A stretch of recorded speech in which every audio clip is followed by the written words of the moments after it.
యేసుక్రీస్తు పరిశుద్ధ నామంలో మీ అందరికీ నా శుభాభివందనాలు తెలియజేస్తా ఉన్నాను. దేవాది దేవుడు ఈ దినాన్ని మనకిస్తున్నటువంటి కృపా వాగ్దానాన్ని ధ్యానించుకుందాం. యెషయా గ్రంథం 26వ అధ్యాయము 5వ వచనం. ఆయన ఉన్నత స్థల నివాసులను ఎత్తైన దుర్గమును దిగగొట్టువాడు.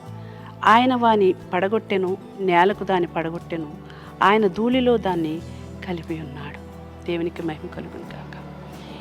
ఈ కడవరి దినాలలో దేవాది దేవుడు మన జీవితాల్లో, మన కుటుంబాల్లో ఎన్నో భయంకరమైనటువంటి శ్రమల నుండి మనల్ని తప్పించి కాపాడుతూ, మనల్ని సంరక్షిస్తూ, ఎన్నో విధములైనటువంటి రోగముల్లో, ఇరుకుల్లో, ఇబ్బందుల్లో, శ్రమల్లో, అవమానాల్లో కృంగిపోతున్నప్పుడు దేవుడు ఇదనాన్ని మనకిస్తున్న వాగ్దానం ఏంటంటే, ఇదిగో మిమ్మలను లేవనెత్తుతాను, ఆ సమస్యలన్నీ నేలకు దిగగొడతాను. ఇశ్రాయేలు ప్రజలు కానాను యాత్రలో, కానాను దేశానికి వెళ్ళే ప్రయాణంలో ఎరుకో కోటలు అడ్డుగా వచ్చినాయి. అయితే ఎరుకోకుండా వాళ్ళు ప్రయాణం చేయాలి. ఆ ఎరుకో ప్రజలు ఏం చేశారంటే, ఏమాత్రం కూడా వారికి త్రోవ ఇవ్వకుండా త్రోవలు మూసివేశారు.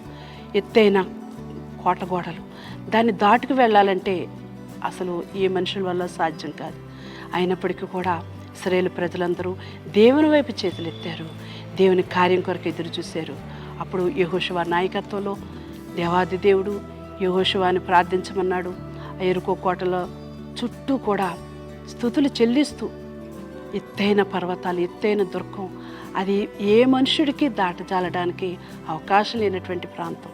అయినప్పటికీ కూడా అవి కోటలు దేవుని స్తుతుల ద్వారా, దేవునికి చెల్లించే స్తుతుల ద్వారా ఆ దుర్గాలన్నీ పడగొట్టాడు. ఆ దుర్గాలు నేలమట్టం చేశాడు. ఆ మార్గం గుండానే వారు కనాను యాత్రలో చేరడానికి దేవుడు కృప చూపించాడు. ఈ కడవరి దినాల్లో మనం కూడా దేవాదేవుని సంధికి చేరడానికి భూమి మీద ఎన్నో శ్రమలు, ఎన్నో పోరాటాలు, ఎన్నో విధములైన ఆటంకాలు, ఇదిగో నీతిగా యథార్థతగా బ్రతుకుతున్న మన జీవితంలో సాతాను ఎన్నో శోధనలు, ఎన్నో ఆటంకాలు పరుస్తున్నాడు.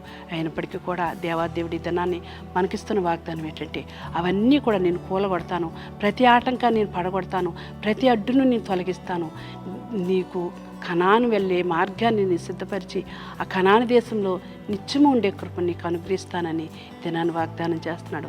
ఒకవేళ నువ్వు ఇంకా ఏ శ్రమలో ఉన్నావో, ఏ కష్టంలో ఉన్నావో, నీతి కొరకు నువ్వు ఏ విధమైన శ్రమలు పడుతున్నావో, దేవాదేవుడు నీకు ఇస్తున్న వాగ్దానాన్ని ధ్యానించుకున్నట్లయితే ప్రార్థన చేద్దాం. మహిమ కలిగిన తండ్రి, ప్రేమ కలిగిన దేవా, ఇగో ఈ దినాన్ని మాకు ఇస్తున్న వాగ్దానం చాలా ఉన్నతమైనది అయ్యా ప్రభా.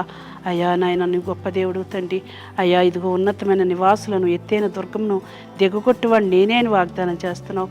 అయ్యా ఇదిగో తండ్రి, దాన్ని పడగొట్టి నేలమట్టుకి నాయన పడగొడతానని, ఇదిగో ధూళిలో కలిపివేస్తానని వాగ్దానం చేస్తున్నావు. మాకున్నటువంటి శ్రమలు, కష్టాలు అన్నీ కూడా విడుదల చేసి మమ్మలను ప్రభా, అయ్యా నాయన, ఇదిగో నాయన, నీవు సిద్ధపరిచిన రాజ్యానికి తోడుకుని వెళ్ళడానికి ఈ భూమి మీద కొన్ని శ్రమలు, ఆటంకాలు వచ్చిన అన్నిటినీ విడుదల చేసి నడిపిస్తానని వాగ్దానం చేస్తున్నాం. వాగ్దానాలని మా జీవితంలో నెరవేర్చి ప్రభా, నీ నామానికి మహిమ తెచ్చుకొని మన యేసు నామములో ప్రార్థిస్తున్నాను తండ్రి.